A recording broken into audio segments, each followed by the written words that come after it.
All right. Welcome to Rethinking Democracy in the Age of Pandemic. I'm Eileen Galuli, and I direct the Society of Fellows and Heyman Center for the Humanities at Columbia University. This pop-up, made for a Zoom Room series, is a joint venture with the Trinity Long Room Hub, which is directed by my colleague, Jane Allmeyer, who I think will be flashed on the screen, and if not, you will miss seeing her stunning background. There she is, stunning background. She's joining us from an island off the coast of Donegal. So thank you, Jane. A special welcome to all our Zoom Room attendees, including many of our colleagues from Trinity, Columbia, the universities of São Paulo, Virginia, Bialystok, Utrecht, JNU, and Ambedkar in Delhi, and more. We're also joined by journalists, authors and artists, policymakers, and representatives from government, business, and civic and cultural organizations. And a welcome also to those of you who are tuning in on Facebook, and special thanks there to Irish Central for helping us get out the word. Today's panel is on inequalities, and it's the third in our 5-part series on responses to COVID-19.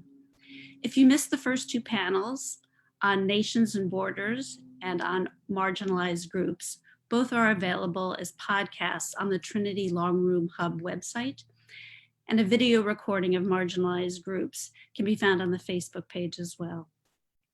This series is developed out of a longer partnership between Columbia and Trinity, which included an 18-month Global Humanities Institute on the Crises of Democracy that was generously funded by the Consortium of Humanities Centers and Institutes and the Andrew W. Mellon Foundation. Under Jane's leadership, we recently submitted a grant application to EU Horizon 2020 to fund a project on participatory democracy called Isagoria or Isagoria, depending on what country you come from. And we're delighted that some of our partners from that project are also joining us today. So why this topic? Life as we know it has changed in the past few months, upending our economies and straining our social and political institutions. This series asks what COVID-19 might mean now and in the long term for democracy and democratic values. Today, our speakers will focus on the role inequality plays in the current public health crisis. While touching everyone, the pandemic disproportionately affects those already challenged by systemic social and economic inequalities. Our speakers will explore issues related to class, gender, race, age, and religion, and they'll consider how the impulse to blame leads to new forms of social bias and scapegoating, as well as exacerbating others. As the world begins to reopen its economies, what might we do to deepen our commitment to build a more just and equitable new normal? So the format today is we'll have a panel discussion with 3 speakers. Each speaker will speak up to 9 minutes. Then it's over to you, the participants in the Zoom room and our audience on Facebook. We want you to participate. I just got a message that threw me off here. Hold on a second. If you're in the Zoom room, you can join the conversation in one of 2 ways. You can raise your digital hand, click on the icon labeled participants, and then click raise hand on the bottom of the window to the right of your screen.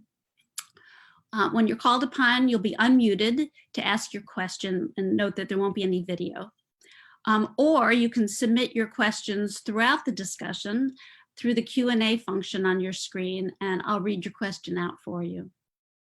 If you're on Facebook, please do post your questions in the comments area. We'll be collecting those and asking them on your behalf. In all cases, tell us very briefly about yourself, just your name and background. We're aware that we have lots of experts in the Zoom room, so be forewarned, we may call on you. And if this happens, Francesca will invite you to unmute yourself. And if it's for a longer discussion, you may be asked to join the virtual panel.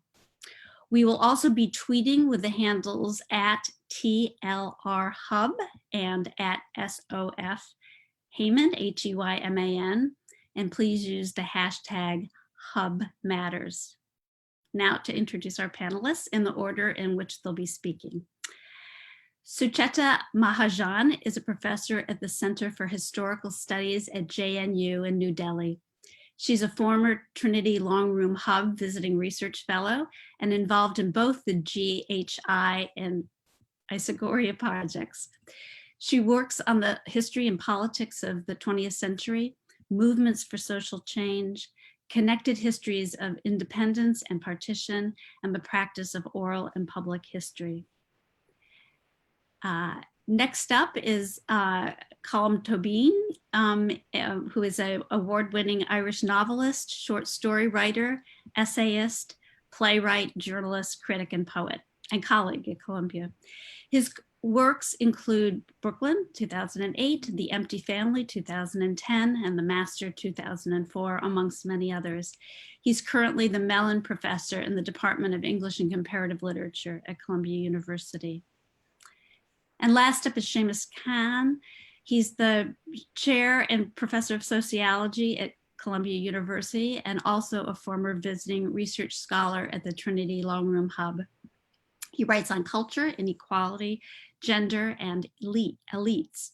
In response to the school closures, he developed the Youth Remote Learning online platform to engage students who are on hiatus from traditional classrooms. And with that, I'm going to turn it over to Sucheta. Thank you. Hi. Well, it's a very grim topic to be talking about. And also, I'm bringing in a perspective which is from India, from what might be called the global South. But before I take up India, let me just begin very quickly with two paradoxes, both related to the global nature of the pandemic. The first is to do with what I call its apparent equality versus the actual inequality. The impression of apparent equality, which is created when the reach of the pandemic extends to Prince Charles, Boris Johnson, the royal family of UAE, Trudeau's wife, Putin's aide, Trump's aide, such that a paranoid president gets himself tested every few hours. But a closer look at the ground level shows that the pandemic, and more specifically, the strategies adopted by governments to contain it, exacerbate existing structural inequalities, be they of class, gender, race, or in the case of India, religion-based community. The second paradox is how a global pandemic, far from engendering global initiatives to counter it, has exposed the limitations of even existing transnational groupings, the EU, for example, and hardened even the boundaries of those nation states which had become a bit soft. It's all about Italy, all about Spain, not about Europe any longer. Each country for itself. In South Asia, too, there is no regional cooperation. In fact, in recent days, there's been some alarming muscle flexing at the Indo-China and Indo-Pakistan border. I'm going to take up 3 points. The first is broadly under the rubric of class. Well, coming to India, the worst affected, as we all know, are the poor, always, not only by this pandemic, but by the ill-considered policies which have been put in place to contain it. Some of you might know about the nationwide lockdown of 1.3 billion people with a countdown of 4 hours, almost like playing the game Statues, freezing everyone where they are. The poor were hit most by this sudden lockdown, having very little staying power, as we know. A survey in today's newspaper said that as many as 34% households could only last out for a week with the provisions and income that they had. After that, they needed financial assistance. In the media, we've had searing images of the long march home by the poor migrants, reminiscent to many of us of partition, minus the communal violence, thank God, but plus state violence. There are video grabs of policemen beating people for the alleged crime of just walking back to their homes, criminalizing poverty in the as a result of poor people being mowed down by a train, by a truck, falling to the side of the road, exhausted, hungry, helpless. On Mother's Day, someone posted an image of a frail man carrying his old mother on his back. Another post was of a picture of a baby being tossed up to a family member who was on top of a truck already overladen with people. Juxtapose this with pictures of a young girl being evacuated from abroad on a priority ticket on a special flight arranged by the government, no less, being reunited with her pet poodle at a very fancy airport in India. Social media is replete with posts on how to evade boredom, the 10 best films you can watch, how to have Zoom meetings with college pals, recipes for dishes, etc. Experts in health and economics have advocated more government expenditure for the poor with immediate emphasis on provision of food. It is absolutely appalling that the poor are dying of hunger when the godowns of the government agencies are overflowing. 60 million tons of food grains are available, we are told, and we recently had a huge bumper harvest. Another immediate requirement for the poor is shelter, which not only includes camps in cities, but also arrangements for their journeys back home. And last but not the least, adequate provision for health care. This is almost a laugh. 63 million people in our country have no access to health care. The structural inequalities in the economy, then, where 270 million people out of 1.3 billion are below the poverty line, where we have distorted priorities in allocations in the budget routinely, where there's a general short shrift given to the unorganized sector, which constitutes a huge part of our economy. And what makes it worse is a generalized societal stance, call it an attitude of aloofness or distance from the poor, which compound the present problem. Moving to the second point about religious based community and inequality associated with that. We know from historical experience that whenever we have global crises, including pandemics, a common reaction of people driven by fear is to find scapegoats in other communities. It's been the Jews, it's been the Roma, it's been the witches. It's not only Trump who called corona a Chinese virus. In India, too, people from the northeastern states of India have been facing discrimination because of their appearance. Today, they are being attacked for allegedly being carriers of the so called Chinese virus. The primary target, of course, remain the Muslims, 200 million of them in a country of 1.3 billion people, who have been the focus of anti Muslim sentiment, indeed, I should say hatred, since the present ruling regime came to power. In the last year, they bore the brunt of a new citizenship legislation, the protest to which, though it was across the board, across civil society, was portrayed as a Muslim affair. And the recent riots in Delhi, in which Muslims were attacked while police stood by, obviously with orders from the top.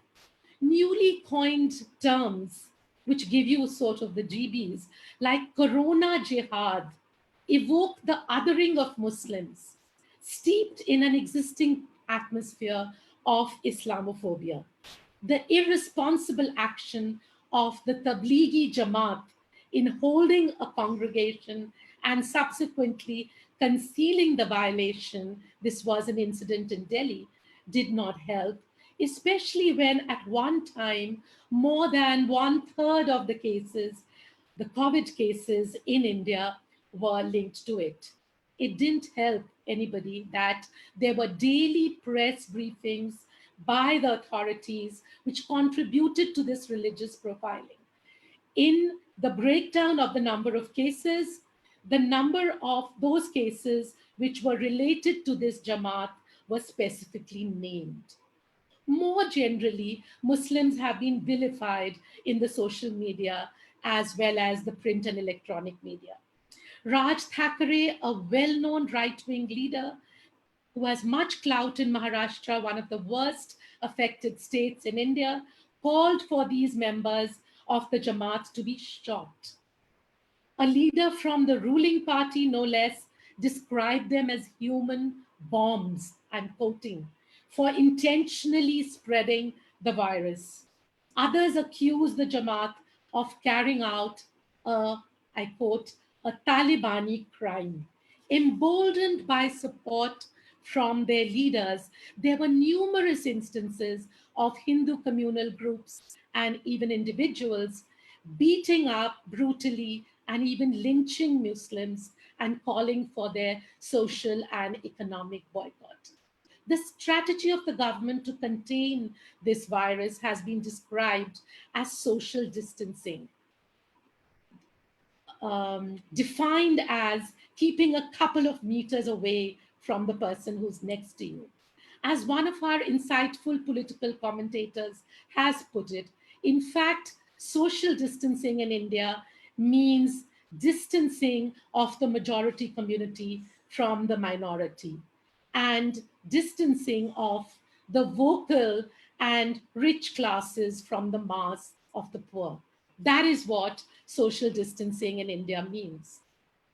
My last point, which I end with, is about democracy, the wider context of our discussions in the series. And I call it bringing democracy back in. What we see in India is a shrinking of democratic space. One is through the route of blatant violations of liberties, and the second is through drowning out the voices of the people, which are already faint. The pandemic has become the excuse for suppression of dissent and passing of restrictive laws. Just to give you an example, the Epidemic Diseases Act, which has recently been invoked, goes back to the colonial era. Second, after destroying both lives and livelihoods in an unplanned, complete lockdown that I talked about earlier, now, in the name of kickstarting the economy, state governments have, quote unquote, relaxed labor laws. What does that mean? Horrifying. Companies are now going to be allowed to employ labor for 12-hour, 6-day weeks. Yes, you heard it right. 12-hour, 6-day week shifts, which have rightly been described by one of our political commentators as 19th century barbarism. An entire century of labor union reforms and struggles have just been erased in one fell swoop. Surveillance has crept in through the back door through mandatory uploading of an application called Arogya, intended to map the location of neighboring suspected virus cases, but which experts tell us compromise privacy. As a university professor, I have been asked to download this application. In a situation of no political activities in the last many weeks, the state has gone on a witch hunt of so-called anti-nationals, mainly Muslims, but also dissenters, critics, activists. Some of the names may not mean anything to you across the world, but some might. You may be shocked to know that the head of the Delhi Minorities Commission, who's there to safeguard minority interests, has recently been booked for sedition and he is being denied bail. And many others, including a relative of Dr. Ambedkar, activist Anand Tembulde, Umar Khalid, a student leader from JNU, where I come from, and a political dissenter, they have all been booked in this period. Last and most importantly, the rhetoric of war. Our Prime Minister talks about war against the pandemic, has justified the ignoring of any voices other than that of the state. Amartya Sen, the Nobel laureate and authority on crises, especially famines, reminded us recently that governance was a lot about listening. There is no listening, ladies and gentlemen, happening in India right now, especially to the voices of the poor and to those who speak for them. Any view at variance with that of the center is dubbed as against national interests. And even a state like Kerala, which is globally recognized today as having best practices for the management of the pandemic, is being systematically starved of funds. Let me end by sharing with you my biggest worry. What if we get used to the rhetoric of national interest, at whose altar we have to forsake our democratic rights? Thank you.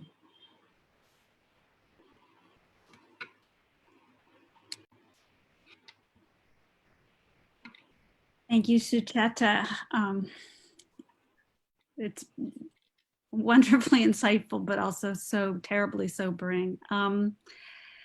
I think I'm just now going to turn it over to Colin, who will speak.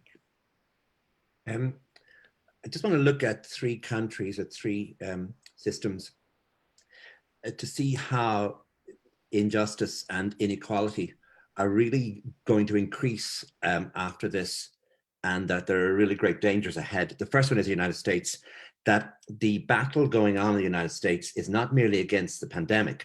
It's a battle within the United States over ideas to do with science and ideas to do with liberty or with libertarianism. And that this sometimes looks to me like a shadow battle going on over the large question that will come in the future, which is the issue of global justice, or sorry, of global warming and climate justice. That in other words, in the future, the battle lines are now set, that it'd be very, very difficult for the United States to operate within the world community as an equal partner to combat global warming, simply because as each administration will come in each 4 years, you would need to have the Senate on your side, Congress on your side, the White House on your side, and the governors on your side in order to, and this now looks impossible. And it looks as though that the world will have to go ahead without the United States, or bringing them in every 4 years if there's a democratic president, but even that president will be, I think, undermined constantly by, it isn't merely the demonstrations in Michigan, for example, the tone of them, but it is the idea that they were somehow supported in a shadowy, funny way by the president and by Betsy DeVos, who's meant to run education in the United States, but her family in Michigan spends a great deal of time and money supporting these sort of causes, so that it looks as though in say 10 years time, when we look back, we'll say that the battleground was set during the pandemic for the failure of the United States to get involved in any serious way in the battle against global warming.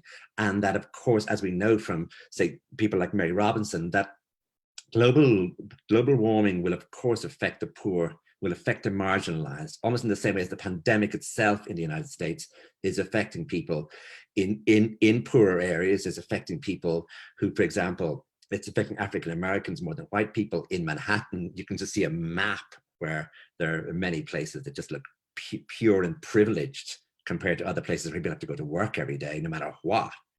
And obviously you have the prison system, and obviously other areas of marginalization are being exacerbated by this, as they will be in the future by global warming.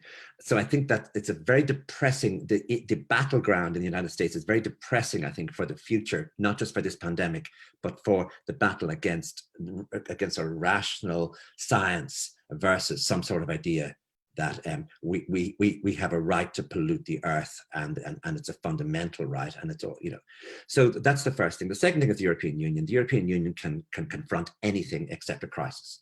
It's marvelous, except when there's a problem. We've had it. This is the fourth time now we had with the war in the former Yugoslavia, where the European Union almost exacerbated problems within Yugoslavia by Germany recognizing Croatia without consulting its European partners. We had the same thing happening with immigration and with the policy over immigration, with the same thing over the downturn or the bust, where Germany, where every country became a nation state suddenly, as opposed to a member of the European Union, where Germany operated absolutely within it for its own interest and targeted countries such as Greece, indeed Ireland and Spain and Portugal, and so that the nation state became sort of bastion during this time of crisis. And this has happened once more. And it was really depressing. It was really depressing to see Ursula von der Leyen stand up and say that she apologized from the bottom of her heart for what had happened to Italy. No, it's quick to apologize, slow to act. I don't want the bottom of her heart. Well, look, if she's so sorry now, why didn't she do something then?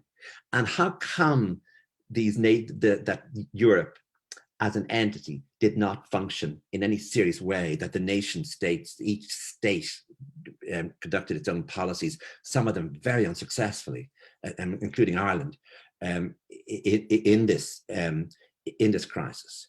The third country is Ireland, and one of the problems we have in Ireland is that empathy from those in leadership is very high compared to, say, the other English-speaking countries around us. For example, the empathy in Ireland from the government or from health officials is much higher than in England, or indeed in the United States, say, from where we're getting from, say, the White House or from Mitch McConnell, so that we think these people are really working for us. And the problem is that this is the Department of Health and the HSE. And these are people who have given us the trolley system in the hospitals, and they've given us the long waiting lists, but not just given it to them, kept promising that they would do something about this and kept not delivering. These are serial non-deliverers. So that we're watching them now, for example, even today, yes, they come on and talk, they might open schools, and there's a big discussion about schools. There's only one thing they need to do, which is get the testing system right.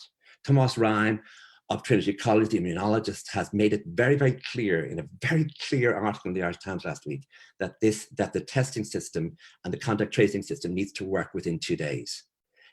We're being told, well, by the HSE and the Department of Health, we're better than we were, but we're not there yet. When, that the health system in Ireland is based on inequality. It's a two-tier system in which people who are poor do not get the same service as people who have more money.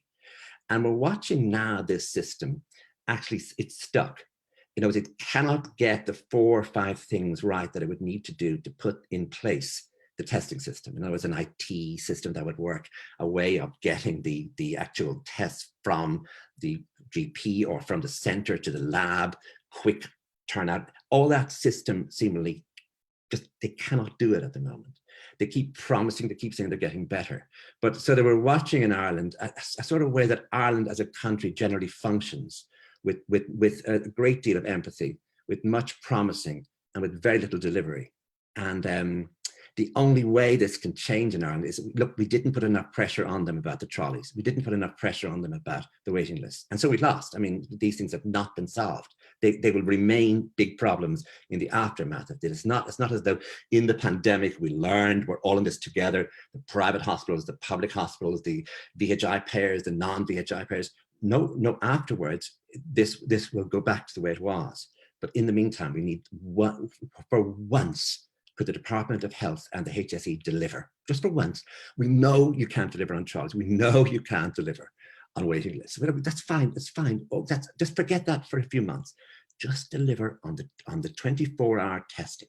Just once, concentrate and deliver. And so they're the three countries, in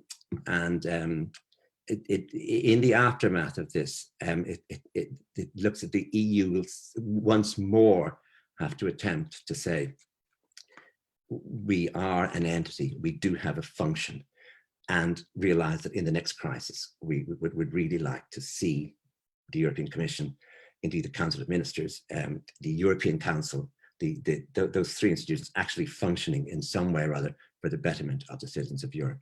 But the problem remains America, and the problem remains America in relation to science and in relation to global warming for the future.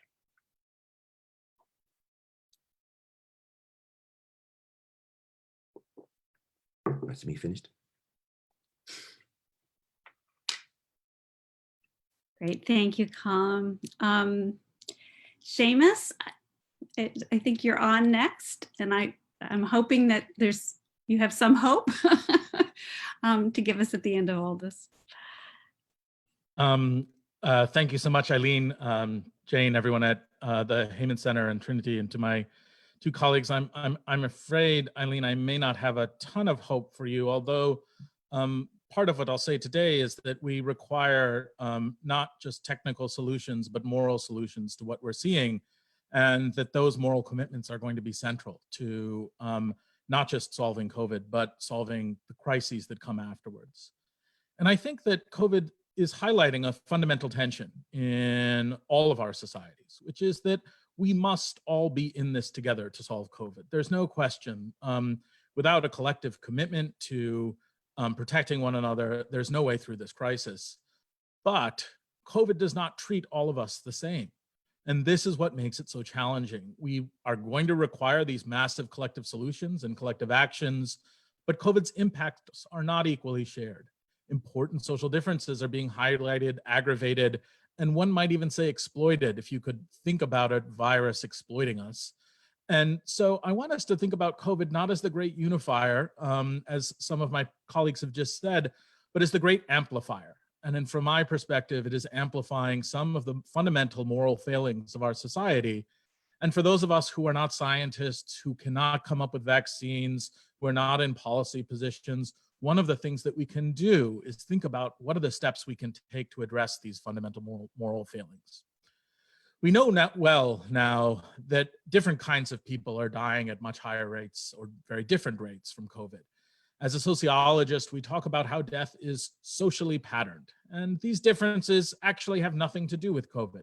In fact, they happen all the time. The elderly die at higher rates, not simply because they're older, but also because they're more likely to be poor. Black and minority ethnics die at the highest rates, almost at all times, not just in these exceptional times. I could give examples of how white people with a college degree live 14 years longer than Black people who don't have a high school degree, and how impoverished adults in the United States die 7 years younger. These are things that have nothing to do with COVID. Fighting COVID requires not just medical solutions, as I've said, but moral solutions. And we need to have a broad project of and commitment to equality. And this means thinking about economic equality, but not just economic equality. It means thinking about status equality and moral equality. And I want to talk about all three of these things today. For should we not seek to address inequality, we're going to risk two things. The first is that we may win the battle with COVID, but somehow lose our souls in the process. I think we see this at play right now with the ways in which we make economic arguments about perhaps letting people die in order to open up our economies. The second risk is that we don't build a world where we're prepared for the next crisis. So as Colin has indicated, we require a new world that is going to help us build climate change, solutions to climate change. And if we don't do that, the second risk that we're running is that we relive this horror all over again, not with COVID, but with what comes next.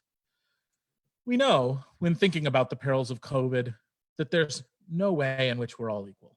We can think about race and how the marginalized die at higher rates. We can think of men who are dying at higher rates, or we can think about the ways in which women, particularly mothers, are experiencing vastly different impacts of what social closure has done, the ways in which they do the vast majority of the housework. They find themselves both having to do the range of jobs that they've always done before in work and at the home, as well as educate their children. We see the ways in which queer and trans people are actually particularly at risk, in large part because they're exposed to risks in general in society, including being imprisoned at the highest rates in America. And being imprisoned means that you will die at a younger age. Let's provide just a little bit of data to see. Scientists have recently published a study of 5,700 patients hospitalized because of COVID-19 in the New York area. So this is very close to home for me. And what we found was that 94% of the patients had a chronic health problem, and 88% had 2 or more. And the most prevalent conditions were hypertension, obesity, and diabetes. But these problems are not just health problems. They emerge because of the positions that people hold in society. Socioeconomic status, that is the money and status that you have in a society, is the most powerful predictor of disease, disorder, injury, and mortality that we have of all predictors. And I think it's worth repeating that. If you wanted to know one thing about someone that predicted their likelihood of experiencing a disease, a disorder, an injury, or of dying, it would be their class position, their socioeconomic status. And the poor aren't just people who don't have economic stability, they are people who live in poor health. But critically, and it's very important here, poverty and inequality are not the same thing.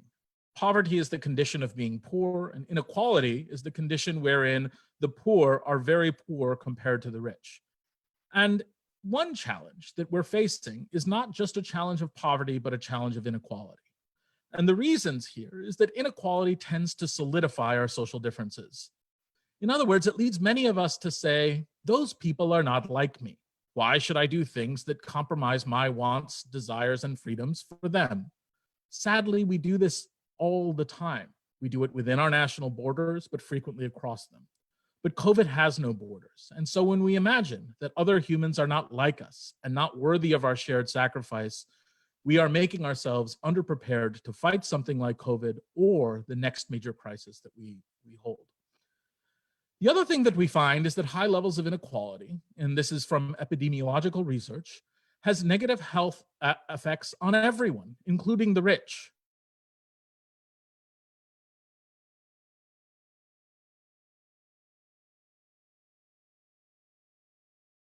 More fear and more insecurity.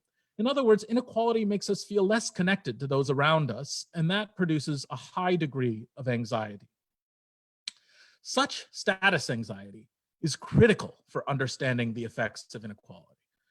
It suggests that income inequality is harmful because it places people in a hierarchy that increases their competition with one another, that increases the stress that they experience, which leads to poor health for all of us. We see this in a lot of populations, not just human ones. There's extensive research among primates. And so if we look at groups of different kinds of primates, that shows that those at the bottom of the status system die at younger ages. This helps us explain, for example, why it is that Black and minority ethnic people die at higher rates, or why they're particularly susceptible to COVID. They experience the negative effects of being at the bottom of a status hierarchy. It also helps us explain some of what's being experienced by queer and trans people. A vaccine, should it be possible, will help us with COVID-19, but it will not save us. This is largely because inequality kills, and it kills because poor people don't have the material conditions to satisfy their health, and so a moral commitment to economic equality could solve this and in the future. But it's important to remember that inequality kills not simply because people are poor, it's because inequality solidifies our social differences. It makes us more committed to our differences between us and other people. It will reduce social cohesion and increase our stress. We must be in a fight together in order to battle COVID. And the great challenge is that the societies that we live in do not always produce togetherness. And so while our scientists work on vaccines and our doctors work on attending to the health of those who are suffering, the rest of us, I think, also have some work to do. And the work that we have to do is to be attentive to our moral commitments to one another and to think about how it is that we can ensure a society wherein inequality is reduced so that our status differences are fewer, and that those who are at the bottom of the hierarchy do not experience their position as so precarious. Thank you.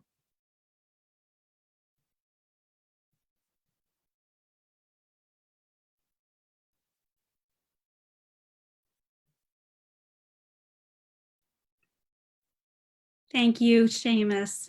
And that was hopeful enough. I think we're going to just turn it over to, there are questions coming in from both the Zoom room and the chat function or Q&A. So I think I'm just going to go to them right now, and we'll proceed and have your questions keep coming in. So this is, I have two actually from Giovanni Lima, who is at Trinity College Dublin. And she'd like to ask both Sucheta and Colin a question. So her question to Sucheta is, if you see that the media has been reporting on the deepening of inequality provoked by the pandemic and worsened by government measures, so whether the media has been able to get that word out. And then to Colin, she'd like to know if you perceive how the role of government regarding inequality has changed in the three countries you analyzed. So I guess as a result of the pandemic, that how our perceptions of what our governments are doing have changed during this recent period.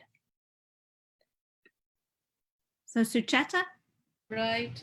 I wish I could agree, but it's actually quite differential the way this works.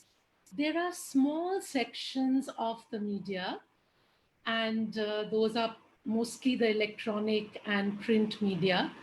Certain sections of them, yes, they have done a remarkable job always and continue to do that in reporting on the deepening of inequality. However, they are few and far between.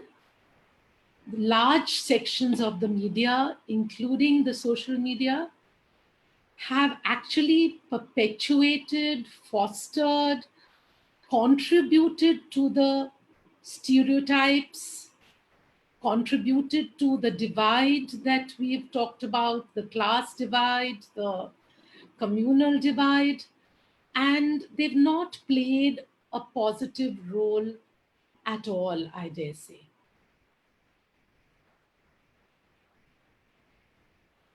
So Colin, can you? Just really taking up what Sheamus has been talking about, that it's a question of how we imagine ourselves and how we imagine others. That we say the pandemic is coming for everybody.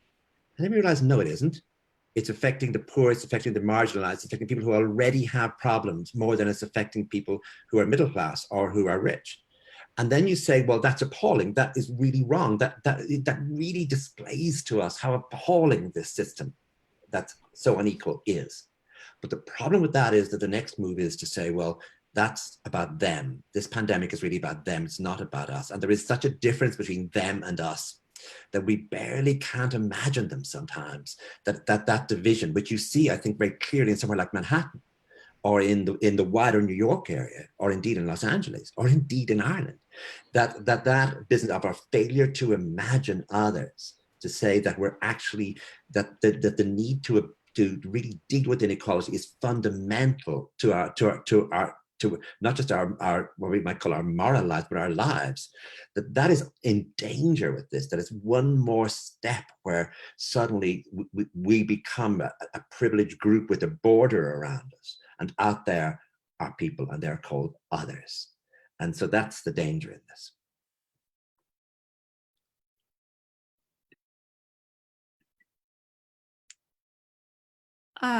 Follow-up in some ways is that, this is from Dan Carey.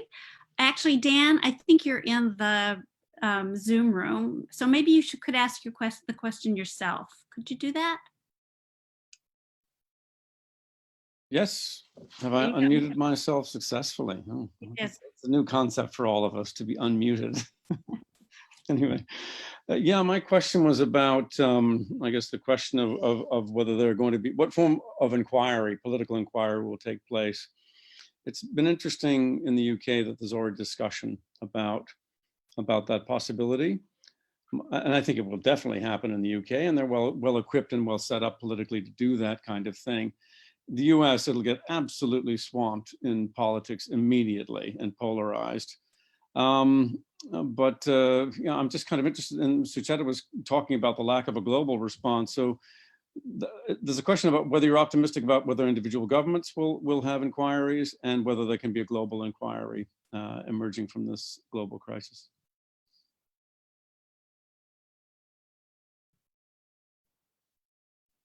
So Dan, I think you might need to pitch it to one of them. I saw Sheamus nodding. I mean, I take that as an optimistic, you know, sign. And so Sheamus, maybe you'll have a go. Sure. I mean, I think that there needs to be solutions at multiple levels. And often when we think about addressing social problems, you know, we need to think about what is happening for individuals, what is happening on a kind of interpersonal relationship, what's happening in communities, what's happening in nations, and what's happening in the world. And I think that the reckonings that we have to have will have to happen at each one of these. And some of them will require or may require global inquiries into the ways in which the exchange and movement of people influenced part of what happened. Some of them will involve thinking just very simply in our own neighborhoods. So I live in Manhattan, and you know, one of the great things that people talk about in Manhattan is how, quote unquote, we're lucky because we can get groceries delivered very easily. We don't have to leave our house. And what we don't interrogate is who is that we? Because there has to be someone who delivers the groceries. It's not simply the case that like we have drones or we have other kinds of things that are delivering them. They're human beings. And often I think the sort of reckoning that we have to have is why it is that we say to ourselves, we're lucky we don't have to leave our apartments when we rely upon other people to do things for us.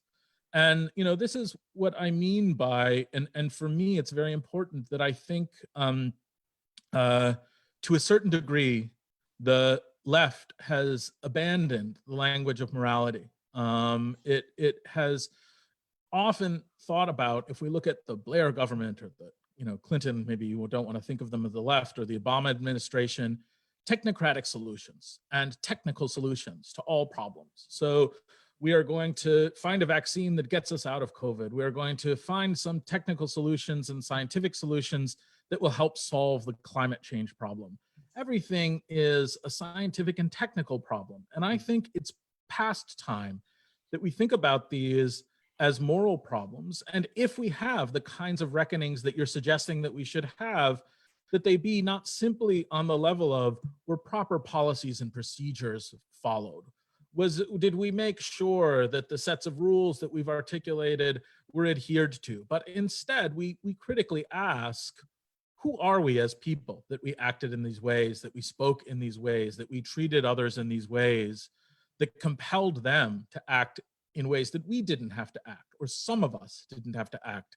I currently work from the safety of my home, and yet the ways in which I live compel other people to act differently. And there's a word for that, it's called luck, but there's other words for it called oppression. Great, thank you. And actually to follow up, Mervyn Horgan asked you, Sheamus, specifically, if you could speak a little bit more about moral commitments and how they might operate at different scales, so that not just about how nations behave, but individuals, communities, regional sort of moral commitments and responsibilities, how they might operate. Yes, absolutely. I mean, part of what I was thinking about was, of course, the commitment to economic equality, that this is very important. But what I was trying to highlight is that there are other forms of equality that are incredibly important as well, like status equality. So status equality meaning that I don't consider myself different than other groups of people. I may belong to a group, they may belong to a group, but actually we as groups don't exist necessarily in a hierarchical relationship that my group is above their group or better than their group or dominates their group. And then there's something called a generalized human equality, which doesn't apply necessarily to the groupings of society, but instead to all of humanity. And I think that there are major national and international projects that need to build this language. The emphasis in the United States right now, which is the thing that I'm most attuned to, is on freedom and the ways in which freedom is essentially important. And for the American listeners, I want you to know one important thing about the academic literature on freedom. And that is that those societies that most valued freedom were those societies that enslaved people. And that concept of freedom is actually intimately tied to the idea of slavery. And the valorization of that idea therefore becomes quite problematic. And we should instead valorize commitments to other people and the ways in which those commitments to other people are conditioned on a conceptualization of moral equivalence. And so I think when thinking about economic equality, that happens on many scales, either the individual level or across communities. But thinking about the basic moral equivalence of humanity exists across scales. It exists in terms of my commitment to the groups that Suketu had been talking about, who are all but unseen. Great, thank you. So this is a question for all the panelists. This is from Susan Murphy. And she'd like to ask you all to comment on the opportunities you think may be opened up by the pandemic, opportunities for change. So might there be a possibility to reduce different forms of inequality and to move populations toward higher levels of resilience and sustainability? Things that happen clearly is that the middle class that is occupied a fairly large part of the political geography.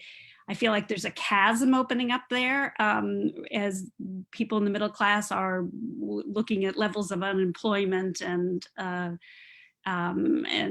so forth, are maybe thinking about themselves in different ways as well. So, Sucheta, maybe you should go first. I'm not in a very hopeful mood at the moment. I think it's going to take a long time.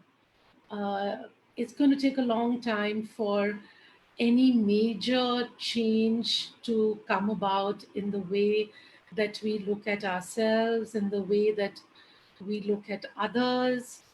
I wish it was so. I wish that we were on the cusp of change. But at the moment, it seems as if we are going, certainly in India, in Brazil, in Pakistan, Bangladesh, countries where, we have been interacting with our fellow scholars and people we know, that it seems very downhill right now. It's more about creeping authoritarianism. It's about the voicelessness of the poor, of the underprivileged. Yes, a time has to come in this when we will, as I think Sheamus put it so well, start looking at saving our souls, start looking at the moral issues. I don't find that space yet opening up, I would say, in India right now. I think there's still a grim sort of, path or tale which is unfolding. And maybe when, at a later stage in this, there may be questioning, etc. Unfortunately, the voices which talk about the vernacular, about the local, they've all drowned out right now.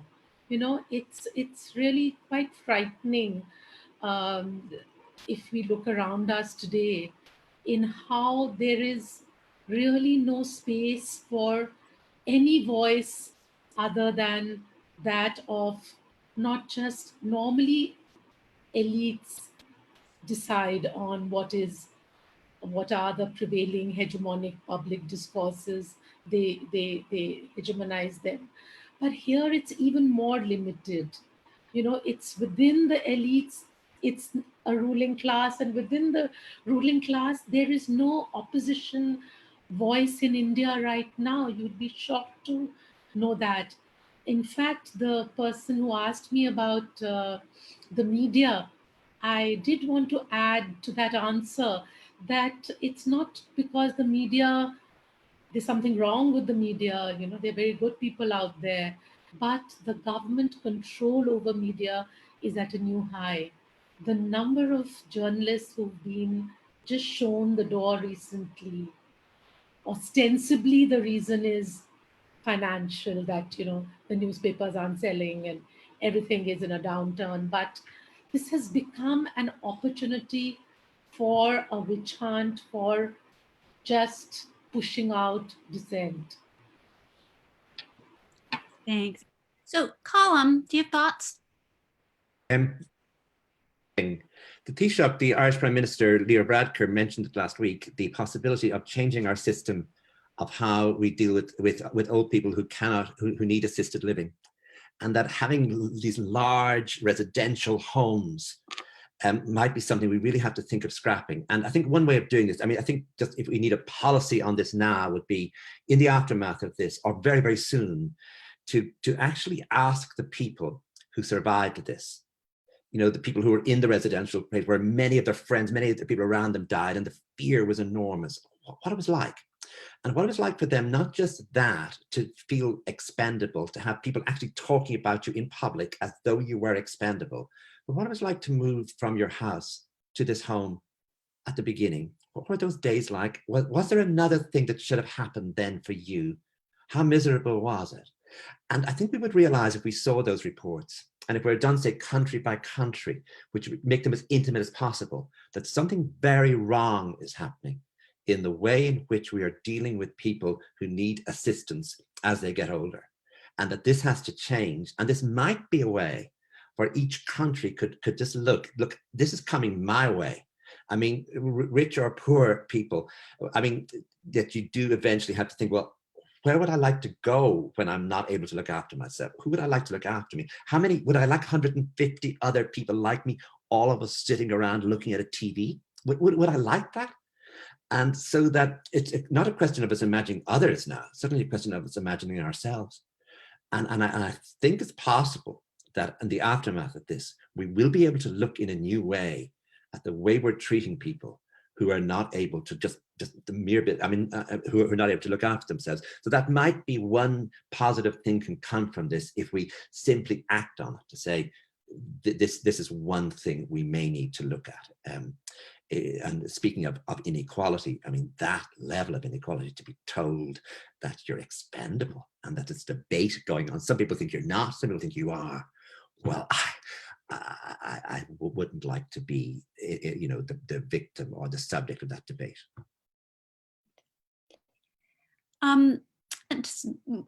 There's a question about surveillance, right? And about how the increased surveillance as a result of COVID-19, how that will play itself out, or how it might play itself out. So the question is, do you think that, and I'm sorry, who's this from? This question is from Bao Bao Zhang, who's a political scientist postdoc coming into the Cornell Society of Fellows. And this is the question. Do you think it'll make the increased surveillance will make it more difficult for people to mobilize politically in the future? What does it mean for democracy long term?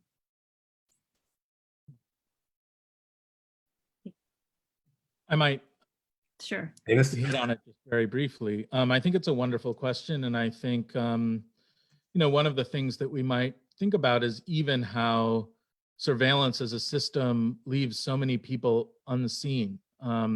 So I would love to hear Suketa's thoughts on this, because I don't know an enormous amount about systems of surveillance, but I know a decent amount about the census, for example, which is the American process of counting every citizen. And, what happens with the census? Well, or actually not just citizen, every American within. One of the things that we know is that there are people who are classically undercounted. And those tend to be the poor. They tend to be those on the very margins of society. We tend not to see the people who are undocumented, for example. And so the first thing I would say is that the solution to surveil everyone is conditioned on just a huge assumption. And that assumption is that everybody is surveillable. And I would say that, there are a lot of people who are left out from that. The undocumented certainly will not be surveilled. The unhoused will certainly not be surveilled.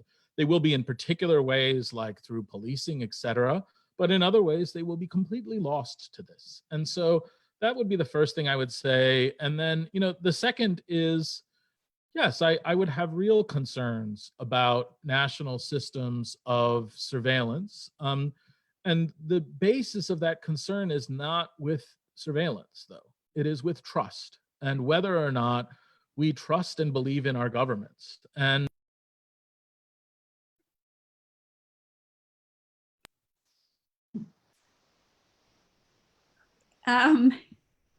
Sujata, do you want to comment?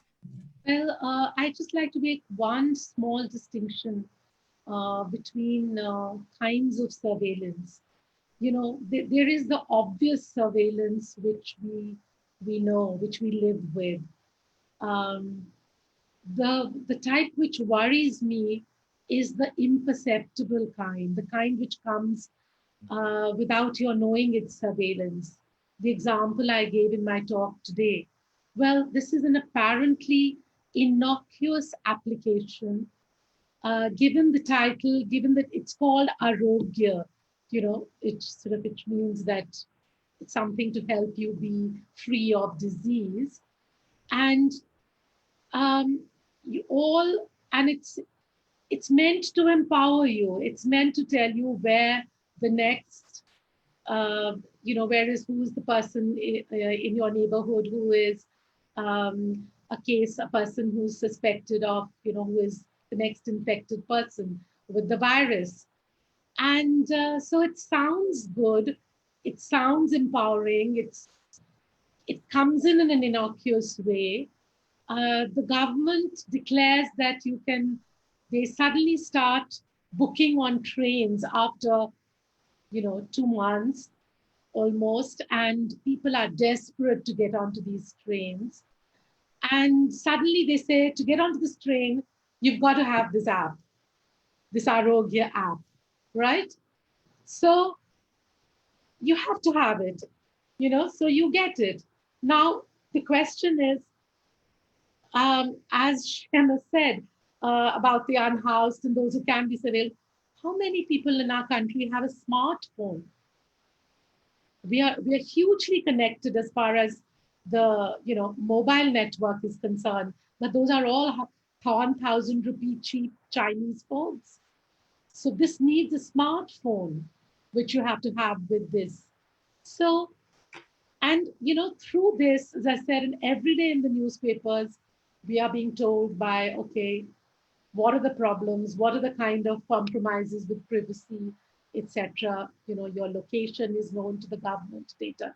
1 minute, the government tells the University Grants Commission gives instructions to universities that, please urge your professors and all your employees to download this application. Now, why should a university teacher need this application? As Sheamus rightly said, we are in the apparent safety of our homes, doubling up as offices, today. But the government has said this. When there's a hue and cry, then the government comes in. And yesterday they said, well, it's quite all right, maybe this function of the app, which is about location, needn't be switched on. So it's kind of bizarre. But what to get back to the broader point, which might have get lost in the details that I went into, is that it's this kind of surveillance which comes in the pretext of empowerment when you don't really know. It's not like phone tapping, etc., which is obvious. It's this which I think is more worrying in the long run, and certainly in our country, we are adept at this. I think So, go ahead. Colin, you have to unmute. yeah. I think it's a big issue for gay people. You know, as a gay man in Ireland, I would have no difficulty if they asked, look, for the sake of public health, will you take on this app? But if I were a gay man in Hungary, I would be really worried that this would be a new way of getting at me, a new way of making me feel small, a new way of saying we're watching you. So I think, you know, in each country, I think you could draw a map of the world, and you could ask gay people in each country, would you or wouldn't you? And you could learn a lot from that by just what level of trust do gay people have about their safety in their own state. And in Ireland, I would have no trouble. As I say, in Hungary, I would. And you can take it from country to country, including, you know, everyone would know. So I think I think for any group, like, for example, gay people, this is really an issue, and it's an important one. Yes. So we have a few people in the Zoom room who I'm going to call on to ask their own questions. And one is Angie Butler. So Angie, are you there? I'm here. Can you hear me? Yes. Well, thank you to the wonderful panel. Such a fascinating talk. I have a question for you all. Sucheta as a specialist of oral history, Colin as a writer who contributes to a variety of mediums, and Sheamus as a professor of sociology and also a creator of an archive of the present. I'm not sure what it's called, but it is an archive of the present, trying to capture the response at the moment.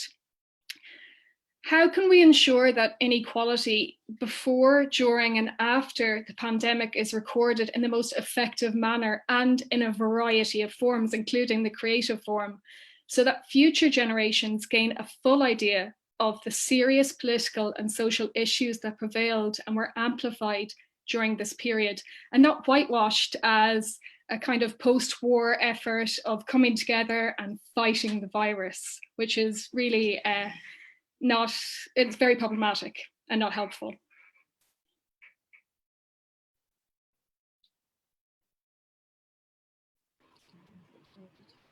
Sucheta? Maybe I'll begin. I don't know.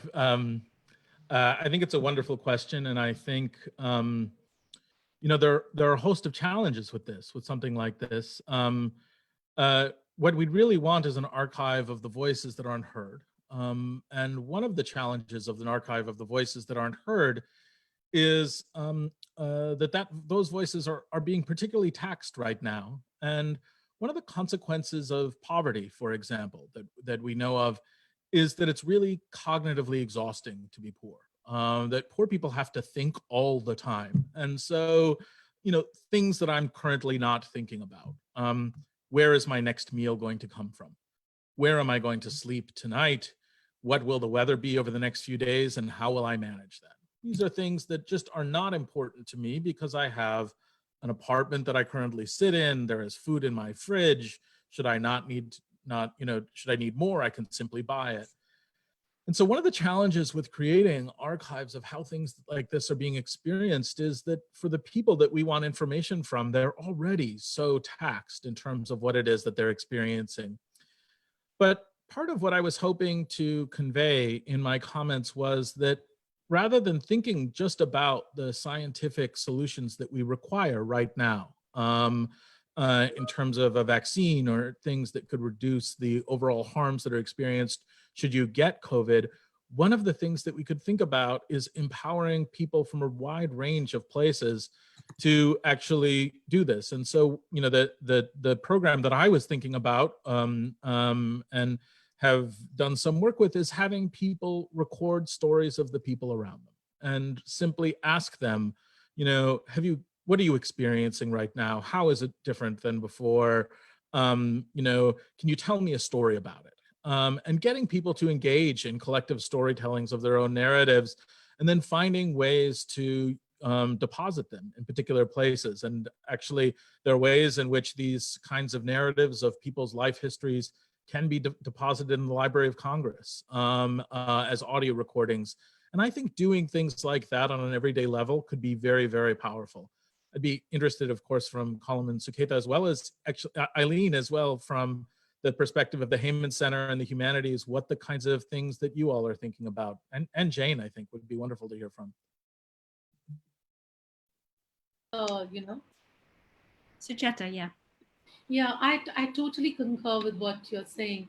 And in fact, one of the archives that I work with, it's called the 1947 Partition Archive, which runs out of Berkeley and now is like huge, both there and in a part in our part of the world.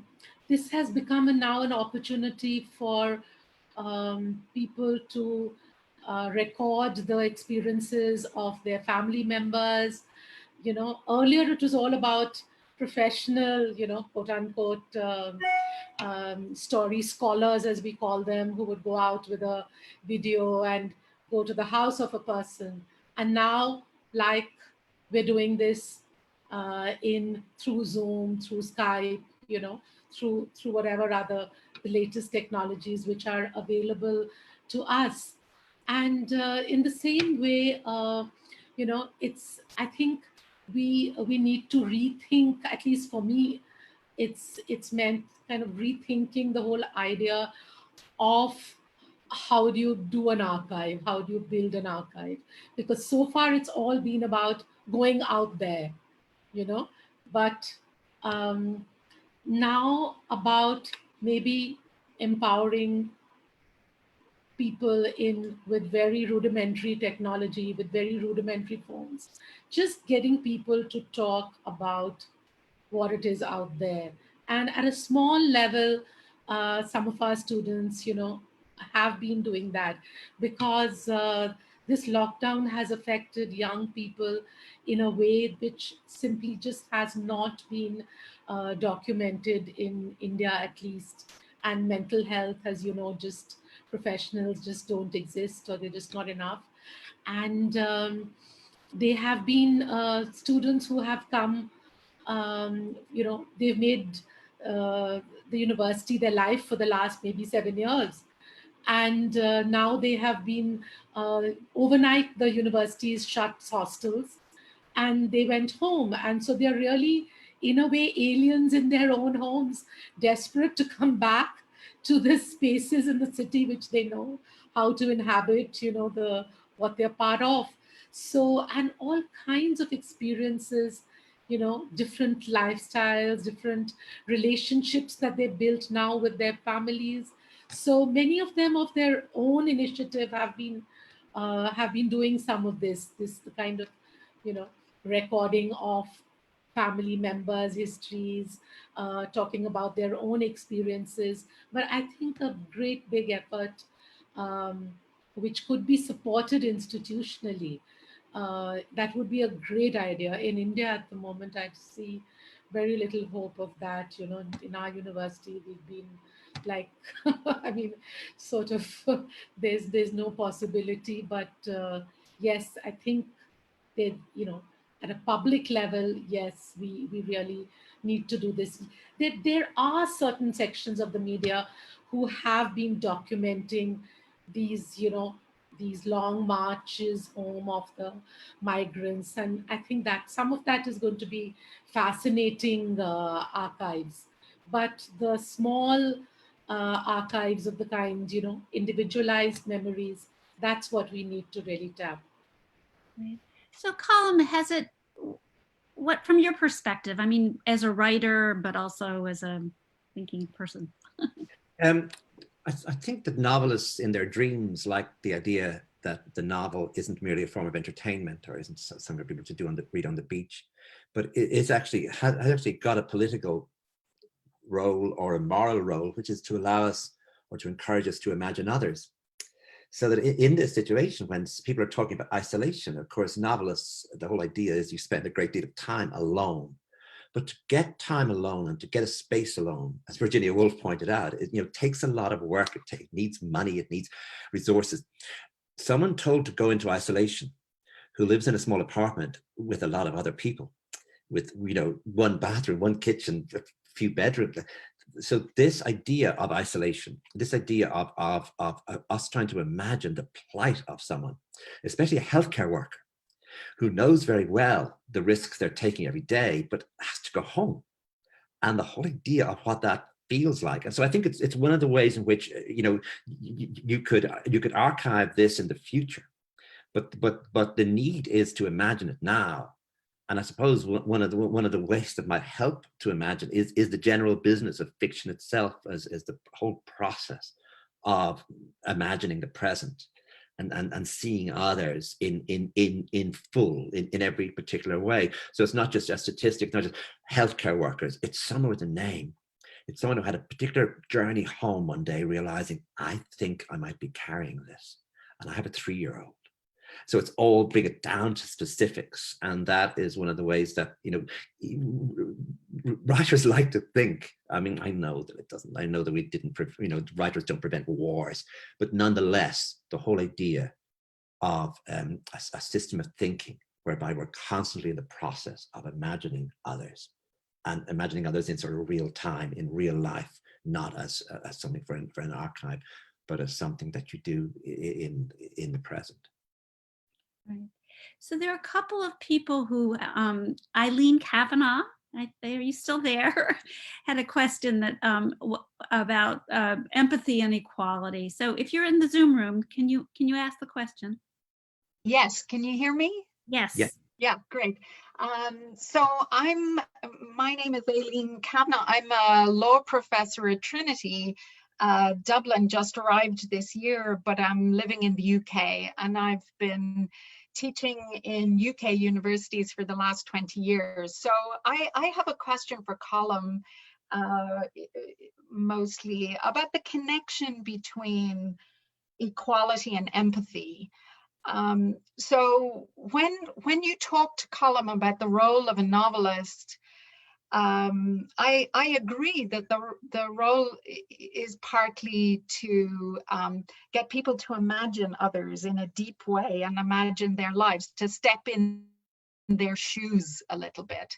But yet that seemed to conflict with what you said at the beginning of your talk, when you were talking about, let's say, Ireland, where it was big on empathy but low on deliverables. But I wanted to push a bit on that, because from someone who's Irish and is half in Ireland, but actually here in lockdown in the UK, it seems to me as if empathy is a big give, something that people need in this crisis, and it is being delivered in Ireland. So my sense was that your portrayal of the Irish situation may have been too bleak, perhaps, because in the UK, we're looking at the political leaders in total despair. There is lack of empathy. There seems to be a lack of sincerity.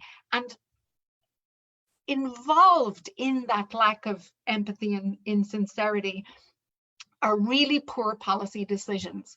Whereas in Ireland, I agree with you that the motivation is coming from a position of empathy, but that is also delivering a good way of talking about the virus in Ireland, and some policy advances, like the decision to go into lockdown pretty early, at least relative to the UK, the decision and the commitment to increase testing, which is again better than the UK, huge state subsidies for the unemployed, and so on, public discussion about cocooners.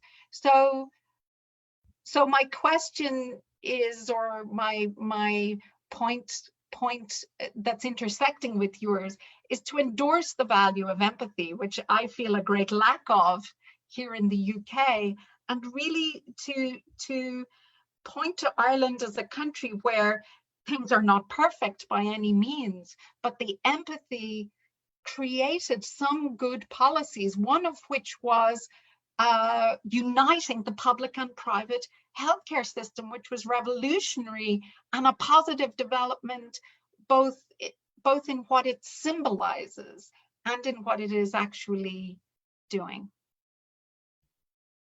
There was an important speech that made a huge difference to me, made in the 1980s, in the early 1980s, by Michael D. Higgins, who's now President of Ireland.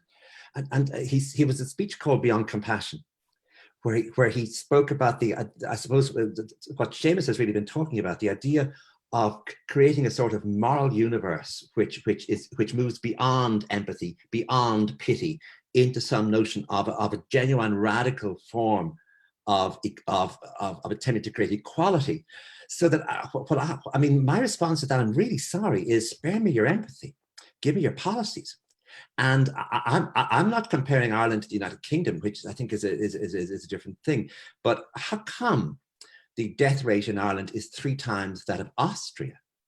Now, I'm not aware of any great empathy in Austria. The Austrians are not known for their empathy, but they did something that we didn't do, obviously. And I would compare that to Cuba, to Iceland, to New Zealand, and say, well, you know, Ireland might have been great at bringing this all together in the private hospitals and the public hospitals at enormous, by the way, public expense. In other words, the taxpayers are paying, you know, rent for the private hospitals.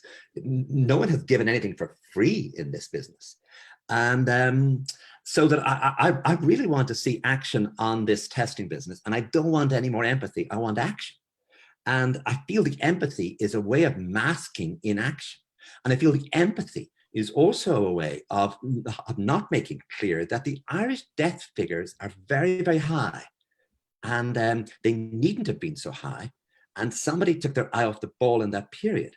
And the nursing home deaths, but also the number of people who working in the health service who themselves got infected is very, very high in Ireland. Now, I don't call that empathy. I call it failure of public policy. And I find Ireland sometimes gives me the creeps with the sort of clawing sense of we're all in this together. Well, we're all in this together, the ones of us who are in the VHI in Ireland. For the others, the VHI is a private system of health. About half of us are in the VHI. The other half are not. Well, I don't call that empathy. I call that inequality. And it's been in Ireland for so long now. To try and get rid of it is really difficult. So spare me Ireland's empathy and give me better policies. That doesn't sound great, but if that happened, we would live in a better country. Okay, so we have time for just a couple more questions, but Natalia Lago, who's in the Zoom room. Natalia, can you ask your question, or you want me to do that?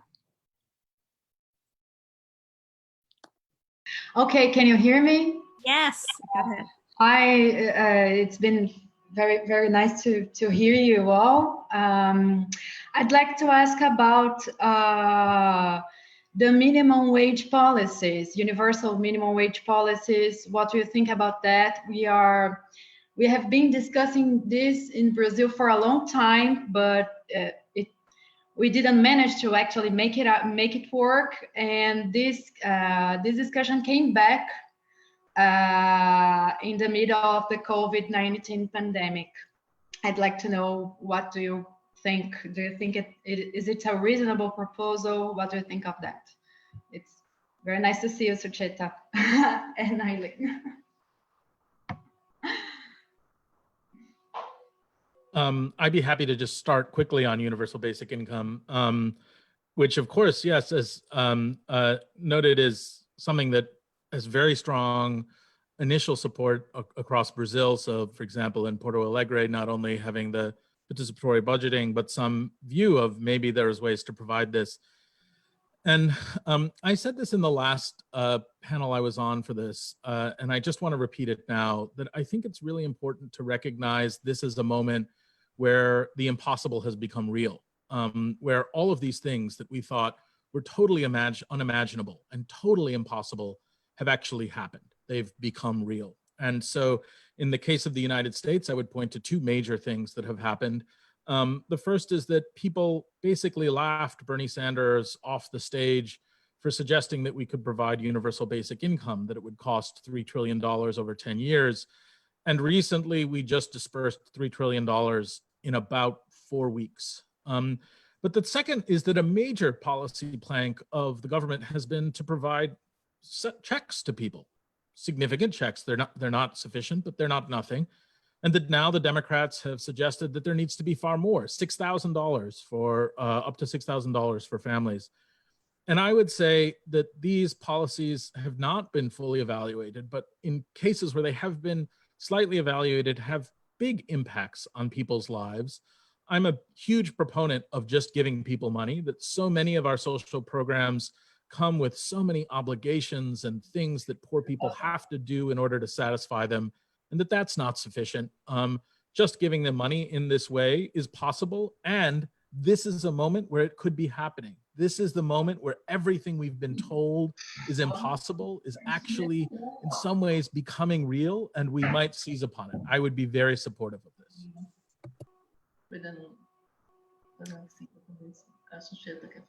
So I realize I'm aware of how little time we have, and Thomas Ryan has had his hand up, and I wanted him to ask his question now. Thomas, can you join? I think you have to unmute yourself.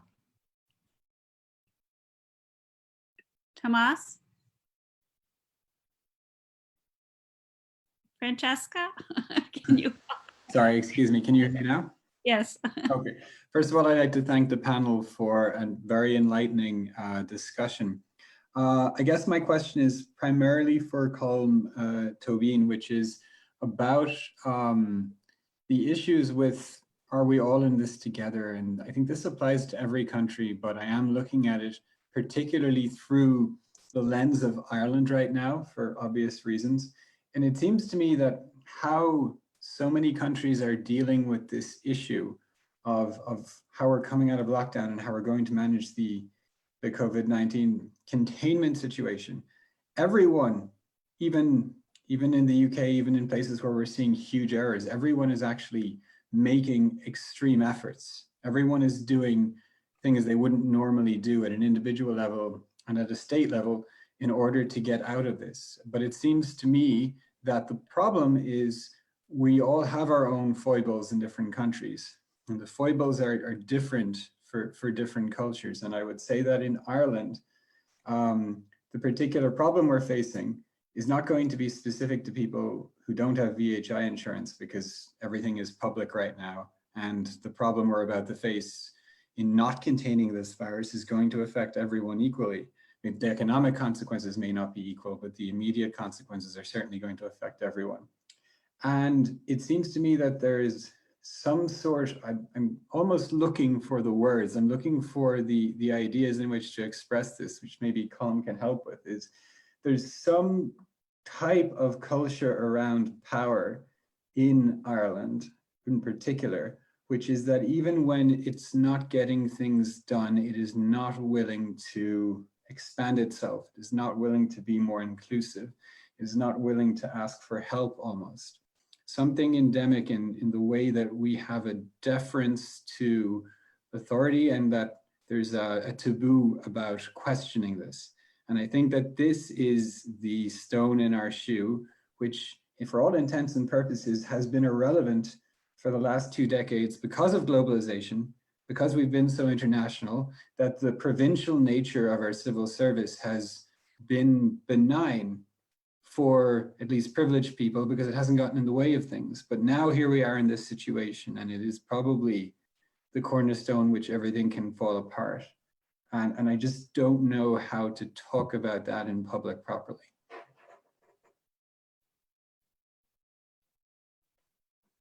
Just very briefly, I would actually divide Ireland into two, just people who are about to run out of money or just have run out of money, and people who have not.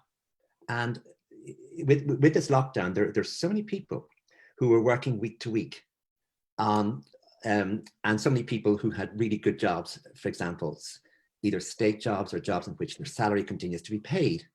And so that would be a big difference. That would be a big thing with that. And for example, artists, I mean, people who work in the theater, for example, just take that, who have no income of any sort coming in now, or no income coming in the future.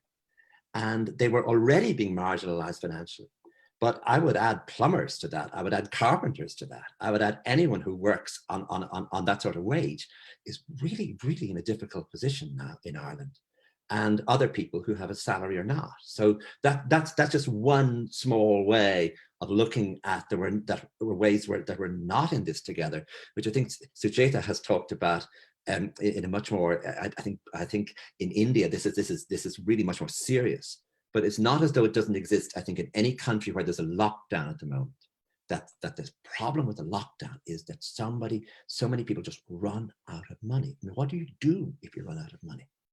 And that idea of basic wage, the dole, the different nets we have for people. But nonetheless, I think that is a big division in Ireland at the moment. I think somebody can correct me if I'm wrong, but I think we've run out of time, which is so sad. But I also think that Francesca will be able to capture your questions, the ones we didn't get to, or the ones that you're thinking about now. And if you send them to us, and we can add them in some way to the archive or to the website.